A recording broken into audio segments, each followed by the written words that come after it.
حضرت ابو ہریرہ رضی اللہ عنہ فرماتے ہیں کہ رسول اکرم صلی اللہ علیہ وآلہ وسلم نے فرمایا کہ جو شخص حدث کرے اس کی نماز قبول نہیں ہوتی جب تک کہ وہ دوبارہ وضو نہ کر لے۔ حضر موت کے ایک شخص نے پوچھا کہ حدث ہونا کیا ہے؟ آپ صلی اللہ علیہ وآلہ وسلم نے فرمایا کہ پاخانہ کے مقام سے نکلنے والی آواز والی یا بے آواز والی ہوا۔ صحیح البخاری حدیث نمبر 135۔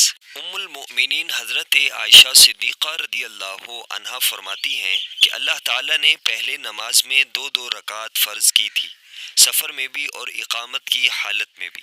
پھر سفر کی نماز تو اپنی اصلی حالت پر باقی رکھی گئی اور حالت اقامت کی نمازوں میں زیادتی کر دی گئی۔ صحیح البخاری حدیث نمبر 350۔ حضرت ابو مسعود رضی اللہ عنہ فرماتے ہیں کہ ایک شخص نے رسول اللہ صلی اللہ علیہ وآلہ وسلم سے عرض کیا کہ یا رسول اللہ صلی اللہ علیہ وآلہ وسلم، میں فجر کی نماز میں تاخیر کر کے اس لیے شریک ہوتا ہوں کہ فلاں صاحب فجر کی نماز بہت طویل کر دیتے ہیں۔ اس پر آپ صلی اللہ علیہ وآلہ وسلم اس قدر غصہ ہوئے کہ میں نے نصیحت کے وقت اس دن سے زیادہ غضبناک آپ کو کبھی نہیں دیکھا۔